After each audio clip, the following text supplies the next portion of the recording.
Hello everyone, my name's JD from Studio 2105. Welcome back to MixStream Online, and you are watching Weekly Update Wednesdays, episode 27.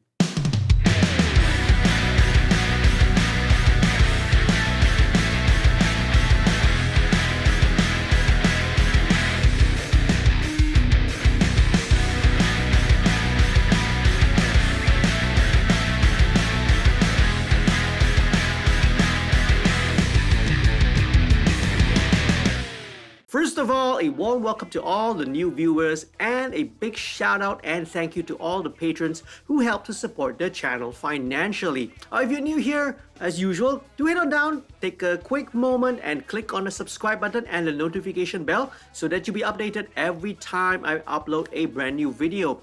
Do sign up for the email list. Head on down to this website here, bit.ly/MixStreamOnline. Sign up and then you get some free stuff. For example, my personal snare drum library and also my reverb IR libraries. Do consider signing up as well if you want to help to support this channel financially. Head on down to this crowdfunding website, www.patreon.com/studio2105. Patrons get lots of special perks and benefits. For example, one-on-one tutorial and the mentoring sessions with me, exclusive content behind the scenes of videos, and also discount codes, right, that you can use towards any of the studio services here at the studio. Last weekend was the 6th and final week of the Direct Access 1.0 Music Production Workshop. So to wrap and to close the entire program, right, I covered the topic of mastering, right, where I spoke a little bit about the history of mastering, the loudness wars, which was something that we saw in the 90s and the 2000s, and in fact still very relevant today,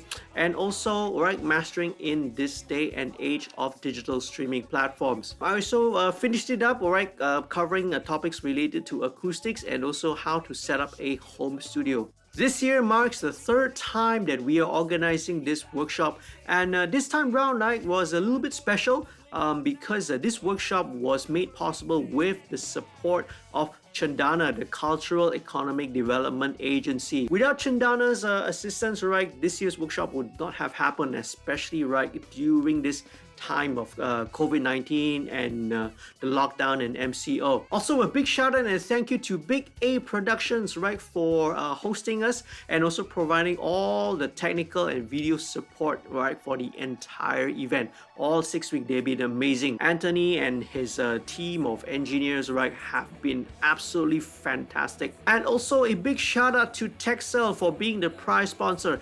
They are sponsoring a pair of Beyerdynamic DT240 headphones. This prize is going to be for the mixing competition. All of the students, the participants of the workshop are going to be going home. They're going to be taking back the multi-tracks of the song and they are going to be mixing it, right? They're going to take it back home. They're going to mix it, put their own twist, right, and hopefully apply all the tips and tricks and the skills that they've learned throughout the workshop. So the best, right, mix is going to walk away with the prize of a Beyerdynamic DT240 headphones, right, courtesy and thanks to Texel. Okay.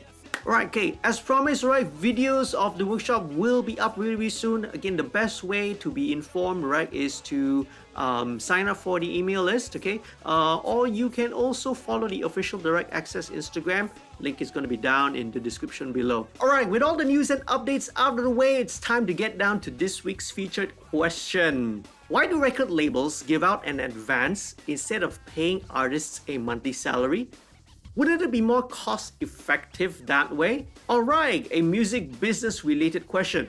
Now, that is a fantastic question, right? And my answer is going to give a little bit of a primer, a brief look into how the music business works. My answer is going to be as brief as possible because diving into, right, the music industry, the record industry, and how the things works, how agreements, how contract works, and on all of that is going to be a topic that is so wide and so deep that it's going to be impossible to cover in a short video like this. So if you like me to perhaps do a longer video covering these topics, or maybe a series of videos, right, talking about the music business and the music industry, do let me know, right, down in the comments below, and hopefully, all right, if enough of you want to see this topic covered in detail, right, I'll put on a video about it. Okay, now to get into the answer proper, a quick look into the structure and the flow of money in the record business will immediately reveal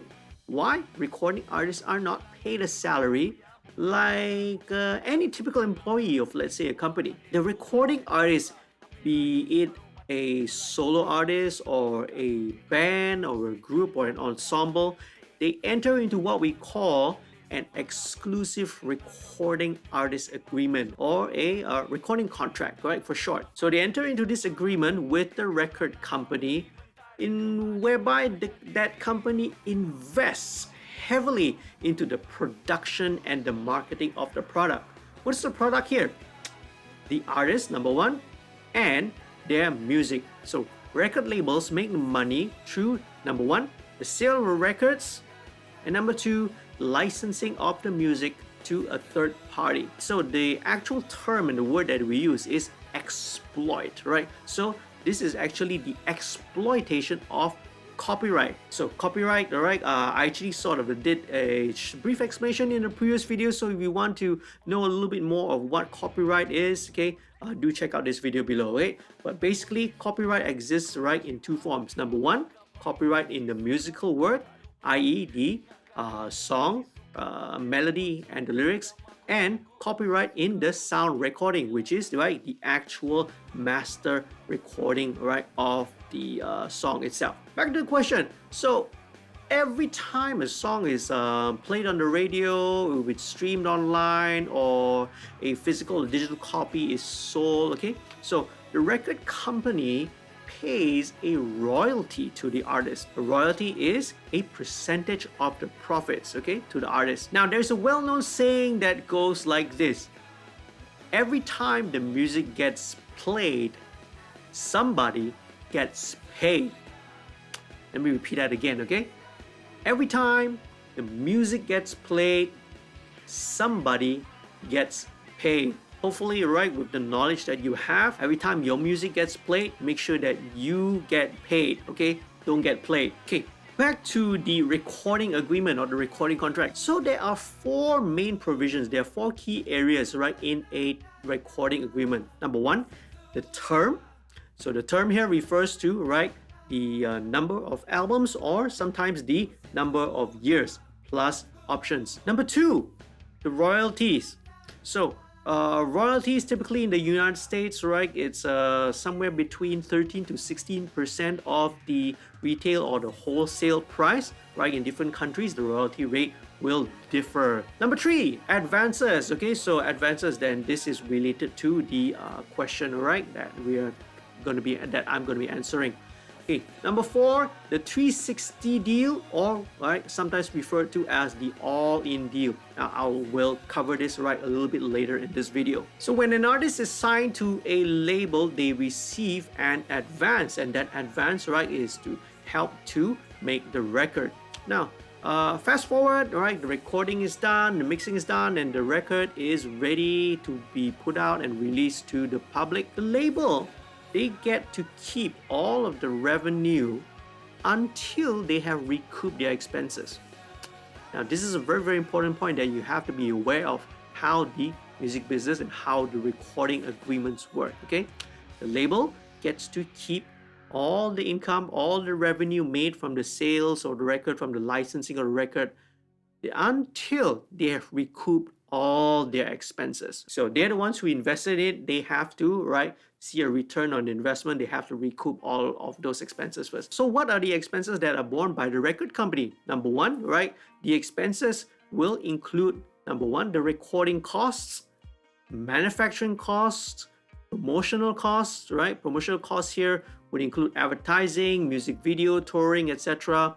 Distribution costs, and also, right, the before mentioned advance to the artist. So what this means, right, is that only after all the expenses have been recouped that the artist, right, starts to see any income, starts to be paid any of the royalty, okay? Fast forward to current times, okay, more recently and increasingly being the norm, right, is the 360 deal, or sometimes referred to as the all-in deal. Okay, now, so what's different from between this sort of a deal, right, with the traditional recording agreement? In the 360 deal, the label also earns a percentage of the income derived from non-sales related sources. What does that mean? Okay, this means if there's income derived from merchandising, from sponsorship, right? If the artist, right, receives any sponsorship, any endorsements, and also live performances, that means shows, tours, and all that. Okay, the record company also gets a percentage from it. I won't be really going into the deal, right? The merits, the pros and cons of the 360 deal, right? Again, this is going to be a topic that is really, really wide and really, really deep, right? Which I'm not really going to get into. Now, back to the original question, okay? Now, the other reasons why artists are not paid a salary, very simply, right? It's because if you are paying a salary, okay, essentially kind of treating the artist as an employee of the company, so to speak, it brings in many other factors and a lot of other complications, right? So complications that are related, right, that have legal implications, right, that have implications related to regulations and all the sort. So first things, right, things such as employee benefits, okay. For example, in Malaysia, we have the Employee Provident Fund, the EPF. We have Social Security, things like insurance, work, medical leave, right? If you are paying someone and hiring someone as an employee, you have to give them all these benefits as well. And beyond that, bonuses, increments, severance pay, right? For example, right, what if you fire them, what you let them go, right? Under labor laws and all that, you have to give them severance pay as well, okay? And even things such as overtime, okay? So, right, if you want to get an artist to, right, work extra hours, do you have to pay them overtime, right? So see, there are so many other complications if you were to pay them a salary, okay? You pay them a monthly salary. If they're paid a salary, how do you justify, how do you value, right, the amount of work or the amount of effort that the artist has to put in, right, to commensurate with the salary that they are earning? Now, there are also some other nitty gritty as well, okay? If you are dealing with salaries and all that, okay, then you know the HR and accounts department will have to do all the additional paperwork related to payroll and all that.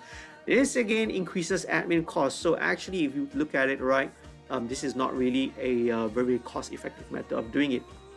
Now, on a side note, now actually, right, there are certain countries which do sort of practice this kind of a monthly salary payment thing for their artists, okay? So if my memory serves me right, the early kind of the Hong Kong music industry and does that, and now currently, right, the Korean music industry, okay, especially related to K-pop, also practices this as well, okay? But this is again, right, a whole different level of a complication. The K-pop industry as well, right, is kind of a little bit of is very special, okay? They're a little bit of an anomaly when it comes to how the traditional record industry works.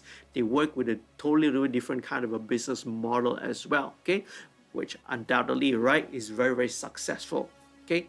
So now, hopefully that answers your question, okay, of why artists, okay, are not paid a salary. Personally, I think this also helps to motivate the artist to really put in the effort and the time and to go all in, right? Because again, the more effort they put in, the more successful the record becomes, right? The more income that they will potentially make, okay, in the future. So, right, that's my 2 cents, okay? Hopefully that answers your question. Love that question, right? I would love to hear more questions like that from every one of you who are watching out there. Do leave your questions and your comments, right, down below, right? Or if you have any feedback, or if you have any opinions, right, let me know what you think about this this question, this matter. Do you think that we should look at a different kind of a business model in the future? Should there be a different approach for artists to sort of earn income, right? How they can monetize their work, how they can monetize their music, right? Especially nowadays, right? The topic of digital streaming platforms and how artists are not being paid, right, their fair share. Okay, so maybe you have a suggestion, maybe an idea. I'd love to hear from you. Okay, this brings this week's episode of Weekly Update Wednesday to a close. Thank you ever so much for watching. I really do appreciate each and every one of you out there. If you have questions, if you have feedback, please do leave them down in the comment section below. You can also always hit me up on my social media. I'm on Twitter, I'm on Facebook, and also on Instagram. Now, if you found the video informative, if you found it useful, do leave a like, right? Do share this with your friends, especially those who are musicians, right? Who maybe want to find out a little bit more and know a little bit more about how the music business works. Do share them, okay? And remember, if you haven't done so, do click on the subscribe button and also make sure you click on the notification bell so that you'll be informed and updated every time I upload a brand new video. Do consider signing up to become a patron, right? Do head on down to www.patreon.com/studio2105, right? If you want to help to support the channel financially. Okay, finally, all right, do stay safe, continue to stay happy, stay healthy. Now, for those of viewers who are from Malaysia, you are definitely aware that we have just gone into another phase of a partial lockdown. Okay, right? They call this the Conditional Movement Control Order, or the CMCO. Well, it sucks. Okay, right? Fortunately, even though it's not as serious or a total lockdown as it initially is, right? The studio is still allowed and to be operated. Though there are a lot of other restrictions in place with regards to activities, business activities, and especially related to traveling. I hope every one of you, right? If you are a Malaysian viewer, and not just Malaysian viewer, in fact, every one of you, because look, COVID-19, right? This pandemic is affecting everyone, right, across the whole world, right, in the same way. Okay, continue to take care of yourselves, right? Take care of your health. Wash your hands frequently. Take care of your personal hygiene. Practice your social distancing. Remember to wear a mask. Okay, right? So, hope to see you soon in the next video. All right, I hope to be resuming the weekly MixStream episodes. If not, I will always make sure I'll do the live Q&A sessions, the Ask Me Anything sessions on Fridays, right? So, till next time, happy recording and mixing. Take care now. Bye.